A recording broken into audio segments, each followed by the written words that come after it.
¿Qué tal? Bienvenidos a Punto y Coma. El tema de hoy es trastorno mental criminal. Ahora que está en boca de todos el personaje del Joker, analizaremos si los delincuentes se hacen o la sociedad los hace. Acompáñenos.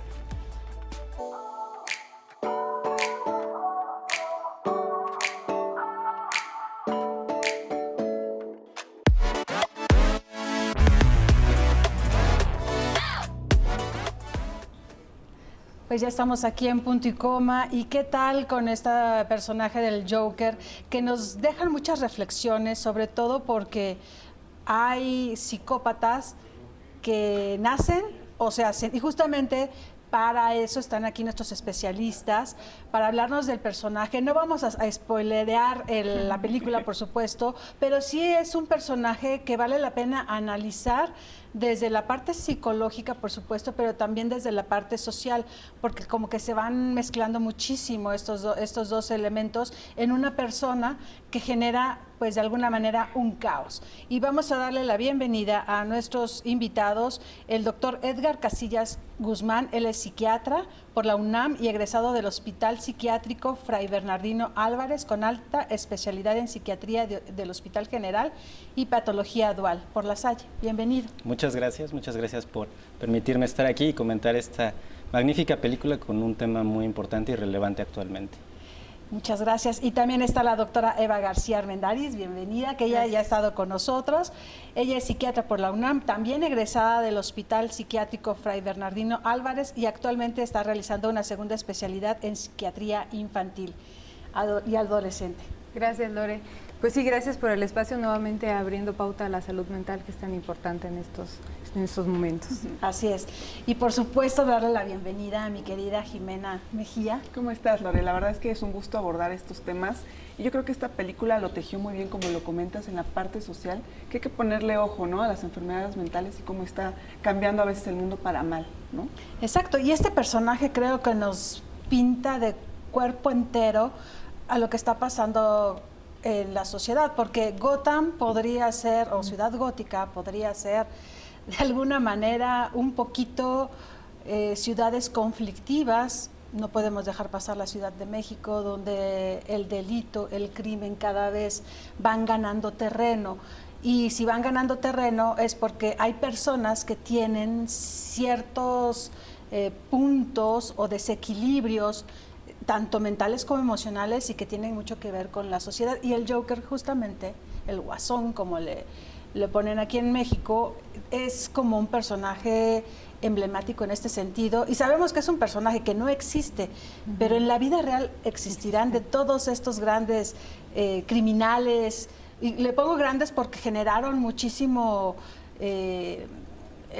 pues reflectores en los medios, hasta películas se han hecho como Ted Bundy o Charles Manson, por ejemplo, por mencionar solo dos, ¿no? Scarface.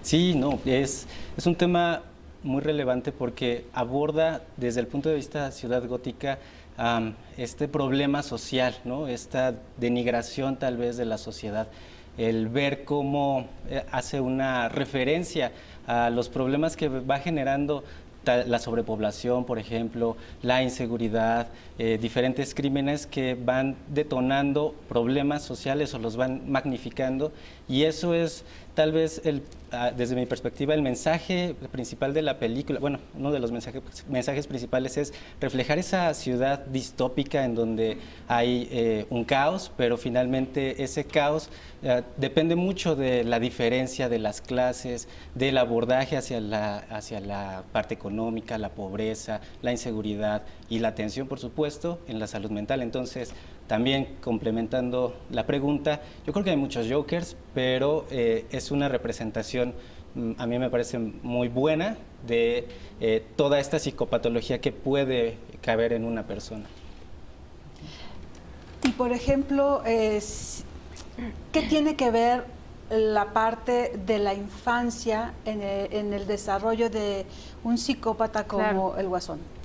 Aquí la pregunta es, ¿de dónde viene Arthur Fleck, ¿no? ¿De dónde viene y cómo? Sabemos que la película nos va mostrando escenas diferentes y entendemos cosas, por ejemplo, de su infancia hasta el final, ¿no? Pero haciendo como un resumen, Pues, ¿de dónde viene? Nos damos cuenta que viene de una madre con antecedente de trastorno mental, que ahí sugiere que hay como un trastorno de ideas delirantes persistentes, me atrevería a decir por lo que dice en el expediente, una madre con ideas principalmente erotómanas, es por eso que se explica después lo de las cartas, ¿no? Las cartas constantes que envía a este político, ¿no?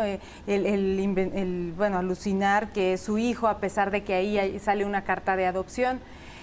Ahí en lo rápido que comienza a ojear su archivo está también la carta de adopción, donde se da cuenta de que efectivamente es adoptado, se da cuenta de las notas que llegaron hasta el periódico, donde describen maltrato, donde describen abuso por parte de pareja de la madre, que la madre permitió, que fue encontrado con un traumatismo craneoencefálico severo atado a un radiador, que estaba en muy malas condiciones generales. Entonces estamos hablando de un pequeño que desde las primeras etapas del desarrollo sufrió maltrato, negligencia en la crianza, con un mal soporte emocional por parte de la madre, porque evidentemente estaba enferma, maltrato por parte de sus parejas, y esto a lo largo de las diferentes etapas del desarrollo pues va afectando de manera importante la personalidad. Está viviendo ante una crianza hostil, agresiva, con mal soporte.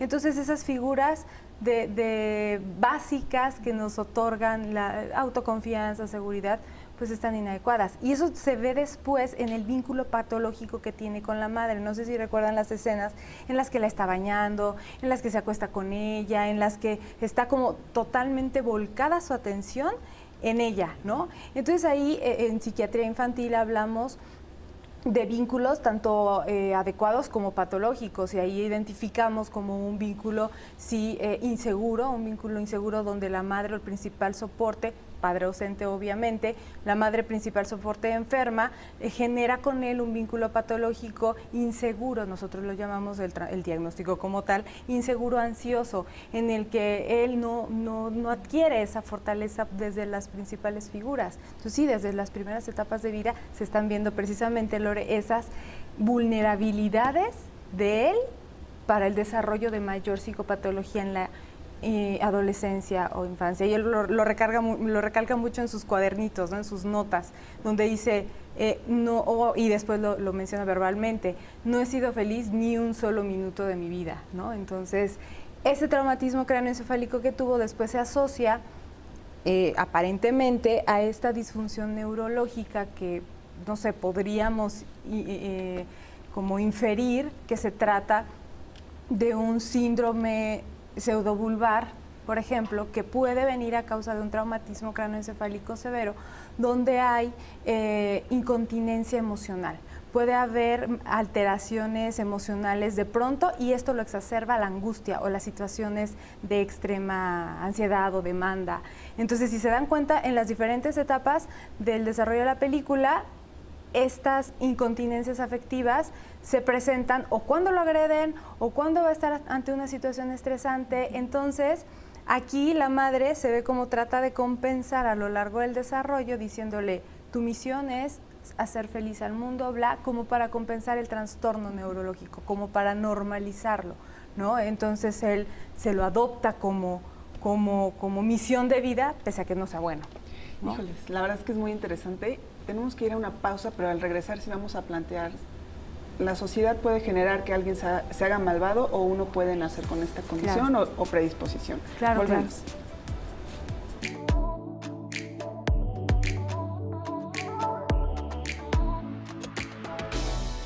Estamos de vuelta en Punto y Coma y nos fuimos antes del corte con la pregunta de el ser humano, las personas se pueden hacer malvadas, es una condición que puede estar presente en las personas, porque en la película la verdad es que este personaje intentó por todos los medios hacer las cosas bien, ¿no? Sí. Realmente conoces la historia de este personaje y hasta cierto punto justificas pues todo lo que desencadenó y la creación de este personaje, doctor.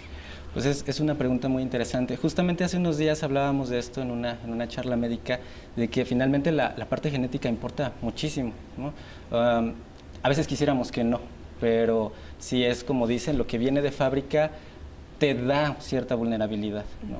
Él tenía cierta vulnerabilidad, no sabemos por qué terminó tal vez en una casa de adopción o porque tal vez no lo aceptaron sus padres, pero esa vulnerabilidad genética fue como alimentándose de todos los déficits ya afectivos en la infancia, en el desarrollo, y creo que el punto que ya en esta fenomenología de cómo se va construyendo ese personaje, el punto en donde lo alcanzamos a ver es cuando la sociedad también influye en la creación de ese psicópata o de ese sociópata, ¿no?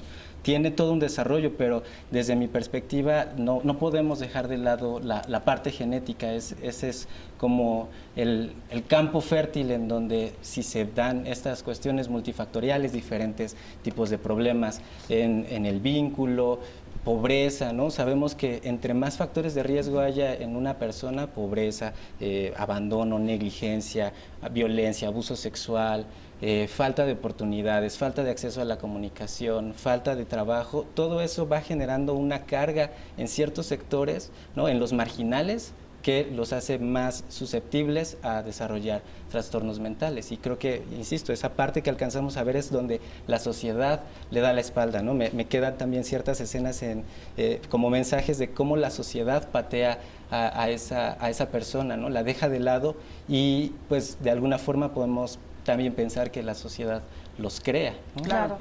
Y por ejemplo, ¿cómo definiríamos psicópata y sociópata? ¿Qué diferencia hay entre uno y otro?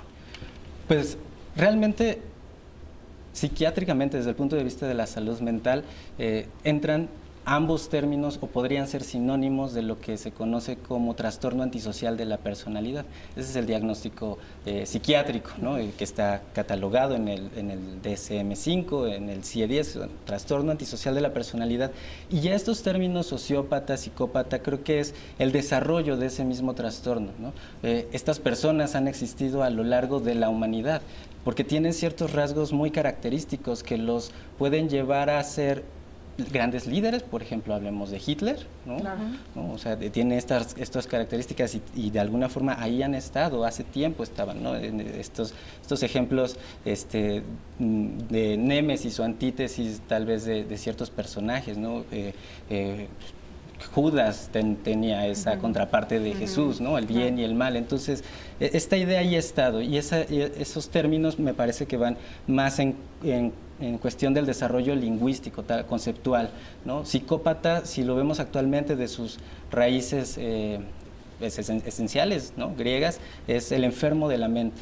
Y eso lleva a tener también conflictos, porque no todas las personas enfermas mentales son jokers, ¿no? No todas las personas que tienen una enfermedad mental, ya sea un trastorno psicótico, van a ser agresivas o van a asesinar o se van a volver pues grandes delincuentes, ¿no?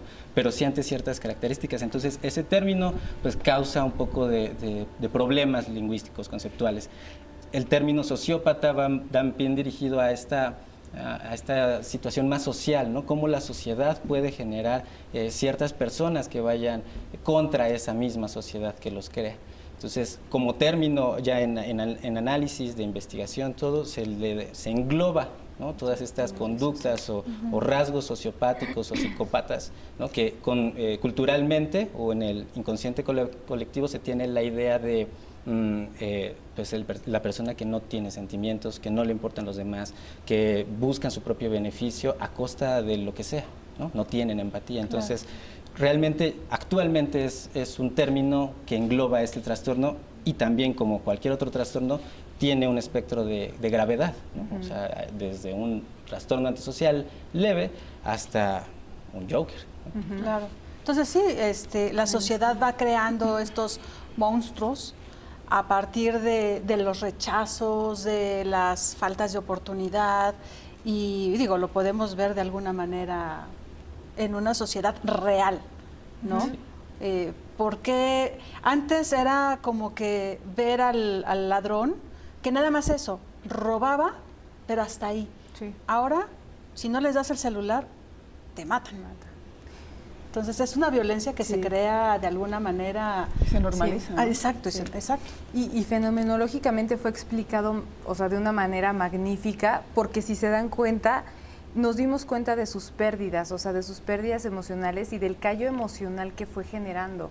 Desde que veíamos sí con un vínculo patológico con su madre, pero era empático, la cuidaba, etcétera. Con sus compañeros intentaba interactuar, pese a que era un hombre aislado, intentaba una interacción adecuada, a pesar de que este compañero, no, ahí voy a decir un spoiler. Bueno, a pesar de que los compañeros de trabajo fueran hostiles con ellos, él logró espejearse con uno que tenía cierta discapacidad y que entonces él, sin hablarlo, porque nunca se ve que hablan, logró espejearse, ¿no? Logró tal vez comprender también sus limitaciones y a lo largo del proceso transformador de Arthur, se ve como él, a pesar de que después comete otro de sus crímenes, a él le tiene empatía, ¿no? O sea, ahí salta todavía la empatía y nos damos cuenta cómo él iba transformándose, pero había cosas que seguían quedando, ¿no? Y después, ante esta ilusión que tenía sobre el programa de televisión y todo eso, ahí todavía saltaba una chispa en él de crecimiento, ¿no? Pese a que los servicios de salud ya lo habían abandonado por los recortes presupuestales, pese a que ya dejó de tomar medicamentos porque ya había sido despedido, ya no tenía recursos económicos, la asistencia social ya estaba limitada, ya habían cerrado el único lugar a donde acudía. Sin embargo, seguía tratando, llega a este sitio de trabajo, cierran otra vez puertas. Entonces, a pesar de eso, cuando surge esta otra chispazo de aliento para progresar, pese a que ahí ya tenías ideas suicidas, si se dan cuenta, en muchas de las escenas hace gestos suicidas, desde donde señala la pistola, ¿no? Cosas así. Ahí ya nos demuestra, aparte de sintomatología depresiva franca, o sea, su mal estado general, la pérdida de motivación, el cómo la sintomatología depresiva era franca y explicada a lo largo del proceso.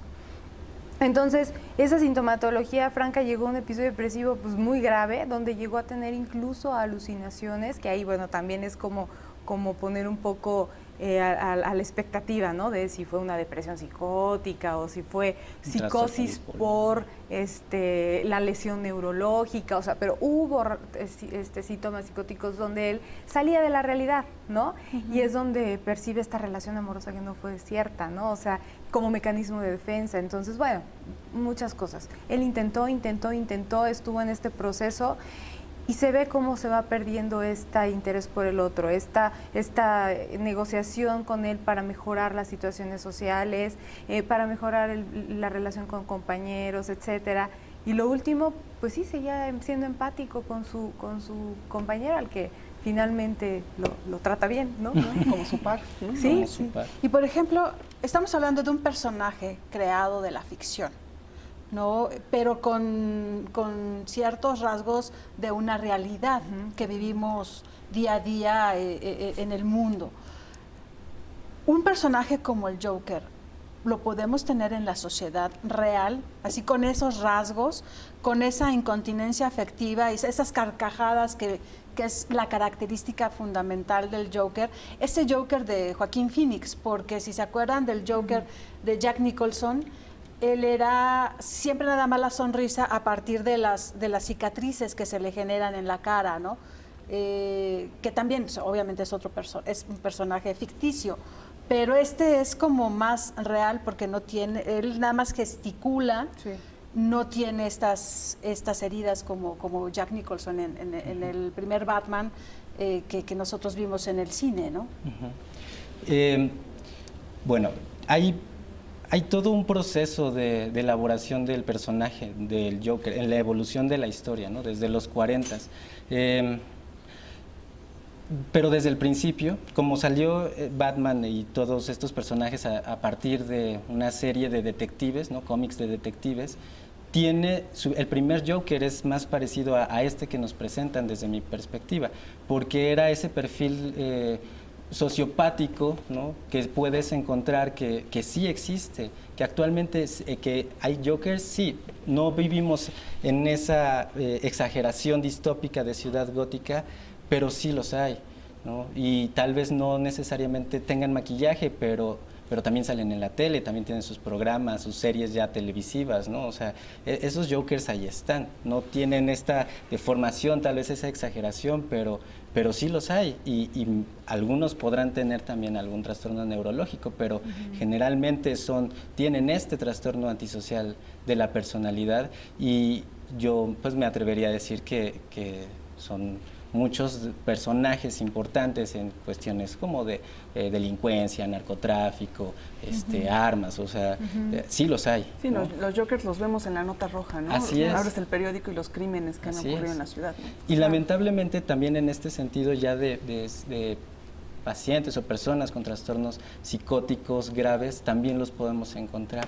Cuando, yo decía hace un momento, no todas las personas que tienen enfermedades mentales tienen algún problema de agresividad o que vayan a hacernos daño, pero en situaciones en donde tienen crónicamente estos síntomas, no se tratan, no hay un abordaje, se va desarrollando una psicopatología que los lleva lamentablemente o a hacerse daños a ellos mismos o a hacerle daño a otras personas, ¿no? Dependiendo del contenido ya delirante que tengan.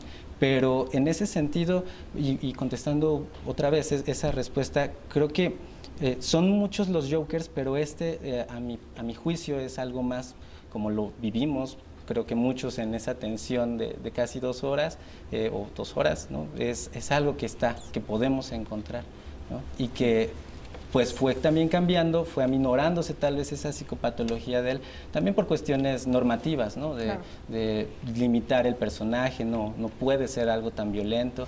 En la serie televisiva el Joker pierde por completo un papel relevante, ¿no? Y ya es más personaje burlesco, caricaturesco, de hacer bromas, molestar a Batman, no tanto ese archienemigo, porque a lo largo de la evolución de ese personaje también se va volviendo más inteligente. ¿Qué les parece si vamos un corte y regresando hablamos sobre el narcisismo que existe en estos criminales después de todos estos procesos depresivos y hasta oscuros, ¿no? Realmente cómo se transforman en protagonistas.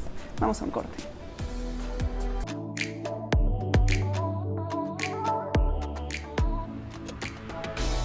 Estamos aquí ya de regreso con este tema que realmente nos está generando muchas dudas.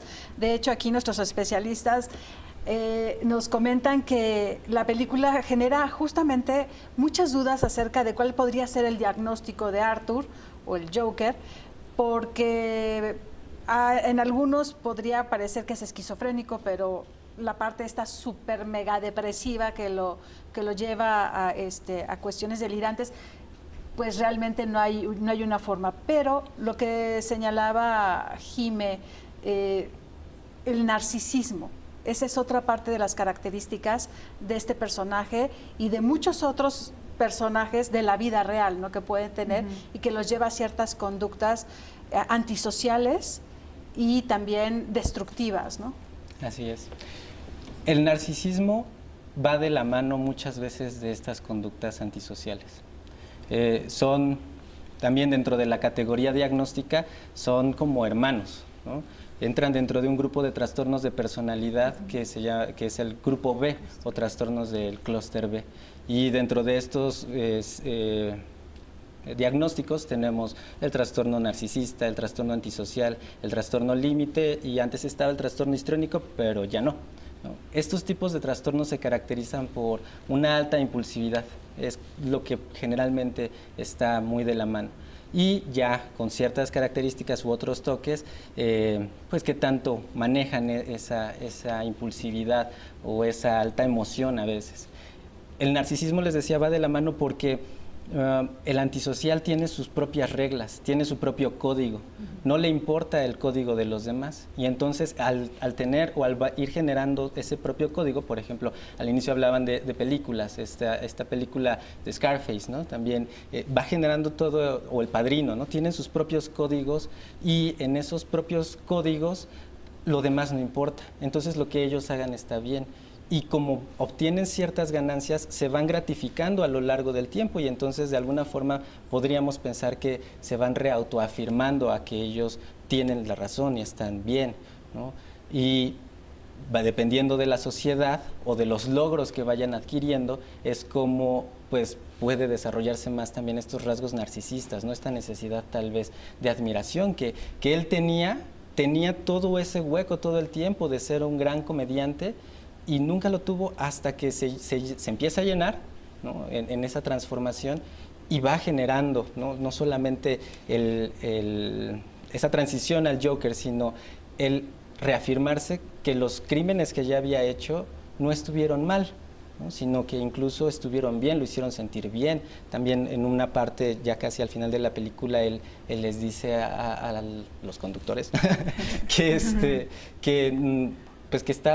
no tiene problema, ¿no? Y que sí realmente le causa risa porque lo hizo sentir bien, lo hizo sentir vivo, digamos, ¿no? Lo llena. Entonces, ese constante avance de esas situaciones gratificantes le van llenando esa necesidad y se reafirma como él tiene la razón. Y para cierto sector lo vieron como un justiciero, ¿no? Así es, ¿no? Un estandarte político. Un también. estandarte, es principalmente también como un hueco que se llena, ¿no? Es ese cambio en donde él ya de ser un desconocido era un símbolo y eso le agrada, ¿no? Claro. Y eso yo me atrevería a decir, pues a quién no le agrada, ¿no? De estar completamente alienado a ser un símbolo, aunque sea de algo malo o un vigilante, ¿no? Pero él se casa con ese hueco que se va llenando. Y ahí el narcisismo, ¿en qué momento se desboca? Y genera cuestiones realmente pues desastrosas. Y la otra pregunta sería, ¿la maldad es biológica? Nacemos sin violencia, ¿no? O sea, el niño es puro, ¿no? El niño nace con cierto temperamento, sí, que hablamos de carga genética, o sea, hablamos de cierto temperamento inhibido, hay varios tipos de temperamento, ¿no? Desde el niño que explora hasta que no. Esto se ha asociado mucho, por ejemplo, con trastornos mentales durante el embarazo, etcétera. Entonces, sí nacemos con un temperamento, pero no nacemos violentos. Entonces, todo esto sí son todos esos factores medioambientales que van influyendo. A lo largo del desarrollo se va construyendo nuestra personalidad cuando empezamos a tener conciencia del medio y todo en lo medioambiental y la crianza, que hablábamos también en otra ocasión, los límites, la psicopatología de los padres, todo esto confluye en cómo se va desarrollando los rasgos de personalidad del individuo. Alrededor de los 21, 25 años, cuando ocurre esto de la poda neuronal y todo, pues sí se establecen como rasgos ya más rígidos, bueno, o más establecidos dentro del desarrollo de la personalidad. Siempre es dinámica, hay otros autores que dicen que la personalidad nunca deja de cambiar, pero durante esta etapa es determinante. Hablando del narcisismo, nos damos cuenta cómo este personaje todo el tiempo tuvo esta necesidad de reconocimiento. Tal vez no había rasgos narcisistas francos ahí, o sea, era al contrario, era un chico retraído, era un chico inestable, tal vez emocionalmente, dependiente, con rasgos ahí dependientes también de mamá. Después, dentro de esta trascendencia, comienzan a surgir estos rasgos narcisistas al tener esta gratificación por pasar de ser ese hombre invisible a convertirse, sin buscarlo, en un líder que refleja una sociedad igualmente enferma, ¿no? Tal vez no como él, pero necesitada con malestar emocional. Y es ahí donde la salud mental pues sale tremendamente a flote, ¿no? Es decir, cómo tanta gente logró identificarse con su malestar emocional. Y yo creo que no fue casualidad que los primeros crímenes fueran como a ciertas personas que destaparan también esta brecha económica, esta desigualdad social que a muchos, con resentimiento, con también rasgos de personalidad determinantes, pues los levantara. Y entonces es ahí donde este personaje, Arthur, toma o comienza a generar pues estos rasgos ahí narcisistas que pudieran verse, donde es gratificado, donde se llena ese hueco constante, donde logra admiración, que todos tenemos necesidad de reconocimiento, todos necesitamos esa gratificación, pero de ahí los rangos de normalidad. Entonces, en un paciente deprimido, en un paciente emocionalmente mal, con una estructura familiar pésima, o sea, todo lo que ya abordamos, se topa ante esta situación y él lo ve como un sentido de vida, y es ahí donde dice, pensé que mi vida era una tragedia, pero puedo convertirla en comedia, ¿no? Se escinde de toda esa hostilidad previa para dar pie a una nueva vida y comienza a idear, ¿no? Por ejemplo, cuando se presentan en escenas las ideas de muerte o las ideas suicidas que tenía, e incluso ante esta luz que le dan en la televisora, ahí se ve francamente cómo él estaba fantaseando con el suicidio, cómo uno de sus planes iba hacia allá, pero lo modifica por esta entrada del narcisismo, de puedo darle otro giro y puedo tomar un lugar que nunca he tenido porque todos los demás, igual que yo, me lo están demandando, ¿no? Entonces sí, ahí ese grado de narcisismo puede rebasar el trastorno tal cual de personalidad narcisista y pasar ya como un trastorno de personalidad, pues sí, disocial, donde si bien el narcisismo se centra en el yo, en las necesidades del yo, pero no transgrede derechos, no violenta, no va más allá. Y el trastorno disocial es la rayita que sigue, o bueno, el escalón que sigue, donde ya transgredo al otro, donde ya mi necesidad está sobre la tuya. Y entonces ya no me importa. No me importa si y te me mato. escindo, sí. Y ahí es ese herido, ese hombre herido que se escinde por completo de toda esa hostilidad, la desecha y se transforma en... Hablando esto, es que para la realidad hay tantos ejemplos. Por ejemplo, uno que se me viene a la cabeza es las redes sociales. Todo el mundo tiene ese sentido de que te reconozcan a través de las redes sociales. Es ser narcisista, Sí. que te reconozcan y todo. Se puede salir de control alguien a partir de las redes sociales y que como es un líder, se siente también un influencer, puede tener rasgos ya negativos y destructivos. Negativos y destructivos, tal vez el problema muchas veces con los narcisistas es que se van autodestruyendo, ¿no? O en general en los trastornos de personalidad eso es lo que va pasando, se van aislando porque llegan a ser disfuncionales, ¿no? Porque ya no toleran o soportan la crítica del otro si no va conforme lo que ellos piensan o como ellos hacen las cosas o como debe de ser. Entonces, esas situaciones pueden generar conflictos, ¿no? Interpersonales principalmente, que es muchas veces el motivo principal de consulta. Una persona con un trastorno narcisista es muy raro que vaya a buscar ayuda, a menos que ya tenga una disfunción secundaria a este constante no poderse poner límites, ¿no? Todos teníamos ciertos rasgos narcisistas, todos tenemos ciertos rasgos, incluso podríamos decir antisociales, ¿no? Pero los vamos aprendiendo a modular y nos vamos aprendiendo a dirigir conforme lo que sabemos que tenemos que hacer, ¿no? La normatividad y también conforme al otro.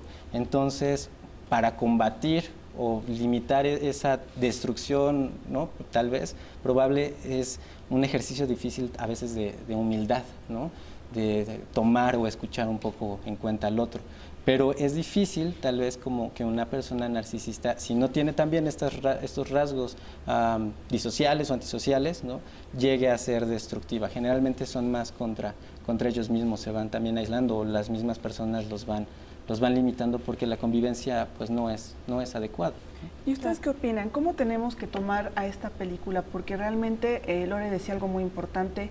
¿Podría convertirse en una apología del personaje, del crimen? ¿Cómo tenemos que darle sentido a este personaje para no tratar de imitarlo? Realmente pues es un asesino, ¿no? Realmente, queramos o no, los factores que lo llevan a la vida, pero no está teniendo conductas sociales adecuadas. No, yo también pienso que muchos de los mensajes que también lleva la película son estos mensajes sociales, políticos, ¿no? de clases sociales. Entonces, pues a veces es importante tomar en consideración que son muchos factores los que llevan al desarrollo de ciertos crímenes o actos, pero el problema aquí es que él, teóricamente, ¿no? Podríamos decir que es un personaje con un trastorno mental y entra en un hueco a veces legal, ¿no? O es un criminal o no es un criminal. Si lo vemos desde un punto de vista de las leyes actuales mexicanas y decimos tiene una enfermedad mental, podríamos decir puede pasar un juicio de inimputabilidad y no tener alguna repercusión de estar en una prisión, ¿no? Más que tener tratamiento psiquiátrico, ¿sí? Pero si nos vamos también a la definición de un trastorno antisocial de la personalidad, es la personalidad, es cómo somos, ¿no? Es cómo nos vamos desarrollando, y una de las características también de estos trastornos es que esas conductas no se deben y pueden estar aisladas o conjuntas a otras enfermedades mentales. Entonces, si dijéramos, probamos que tiene una lesión, ¿no? Podemos asumir que sus características pueden ser por esa lesión, pero si probamos que sí tiene una lesión y que esa lesión provoca muchos de sus síntomas, entonces podríamos decir es un enfermo, ¿no? Pero legalmente, si no encontramos nada, pues aunque tiene un trastorno psiquiátrico, Es ¿sí? un criminal. Es un criminal. Sí. Ok, ¿qué les parece si hacemos una pausa? Porque realmente desmenuzar este personaje y ponerlo en términos ya de la realidad es muy interesante, y sobre todo para entenderlo y que no se tomen estos personajes como héroes. Regresamos en un momento.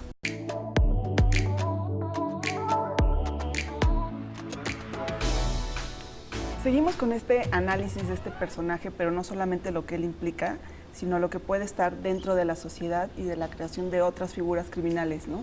Realmente un punto muy importante que queremos abordar es el hecho de no crear héroes en estas imágenes, ¿no? Realmente, bien lo mencionan ustedes, esta película es un mensaje de la importancia de la salud mental, ¿no? Realmente los gobiernos tienen que atender los presupuestos y pues también como sociedad, ¿qué nos toca a nosotros, ¿no? Para tratar a las personas.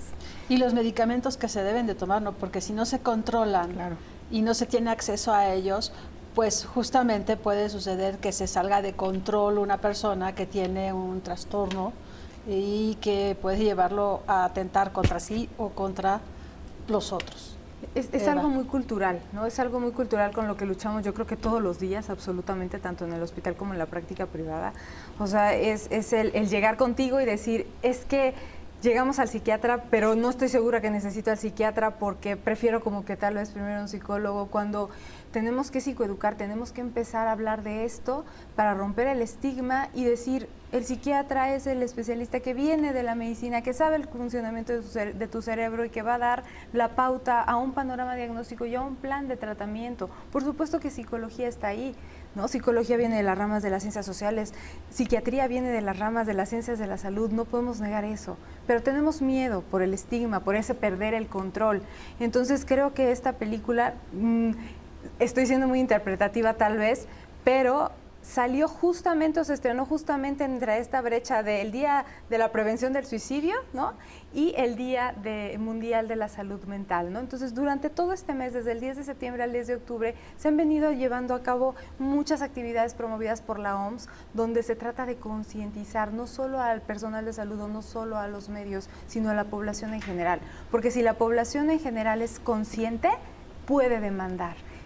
Puede demandar políticas públicas, puede demandar mejor atención, puede atenderse o acceder, romper con ese estigma.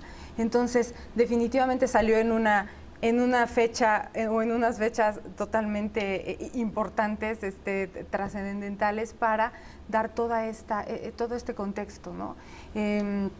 Y pues sí, definitivamente la importancia de la salud mental. Decía, culturalmente se tiene todo este estigma que hay que romper. Es lo principal contra lo que hay que luchar, con conocimiento. Sí, porque finalmente la mente es tan poderosa y si tenemos algún trastorno, pues puede salir mucho peor, ¿no?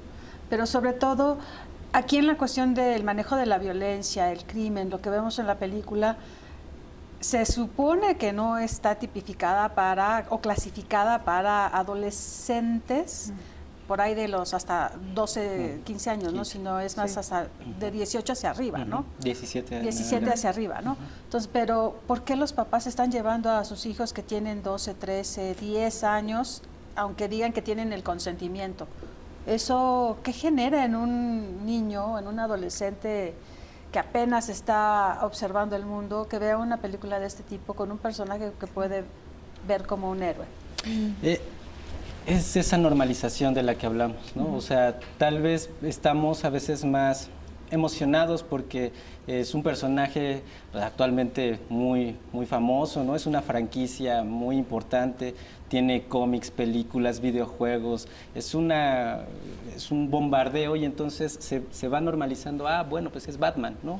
Es Batman, pero si no entendemos el contexto completo de lo que va generando Batman, de estos personajes, de esta distopia que les decía al inicio, es una crítica, incluso yo diría es una sátira. Contestando esa pregunta, me venía a la mente una escena, tal vez ahí voy a spoilear un poco, pero está la escena de que están viendo la película de Tiempos Modernos de Chaplin, ¿no?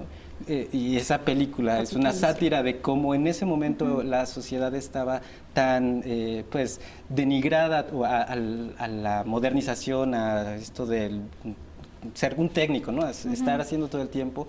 Pero yo tomé también ese mensaje como esa misma película es una sátira de lo que está pasando actualmente, ¿no? Claro. Que ellos vean y se rían de lo que está pasando es los papás que llevan a sus hijos y se ríen tal vez de los malos chistes que salían en la película sin entender que es un mensaje, es una crítica, ¿no? Es una crítica política, es una crítica a la salud mental, a la economía, a la diferencia de clases, a esta distopia que podemos reflejarnos como México, como país, pero lamentablemente también en una cuestión global. Claro.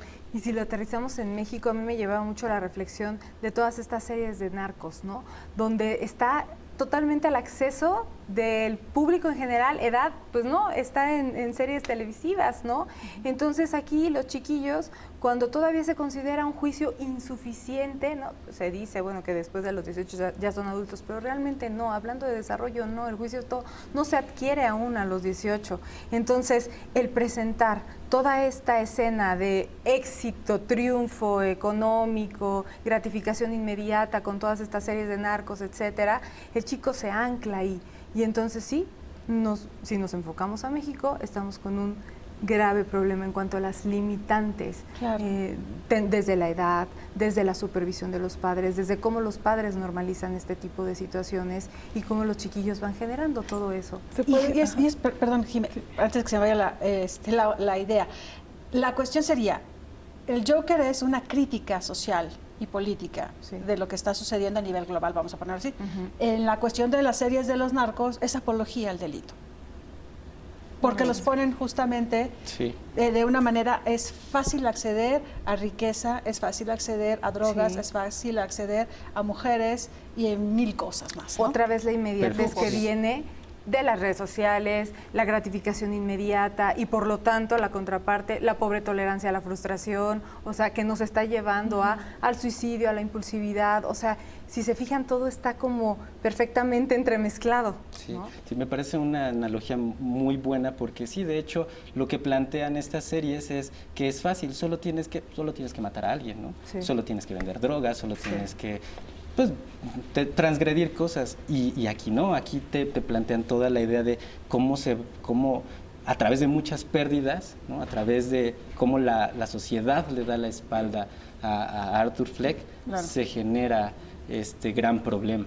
De alguna manera tenemos en el narcotráfico varios Jokers, ¿no? Podríamos interpretarlo de cierta manera. Sí. Vamos a ir ya a la última pausa del programa, no se vayan, vamos con las conclusiones.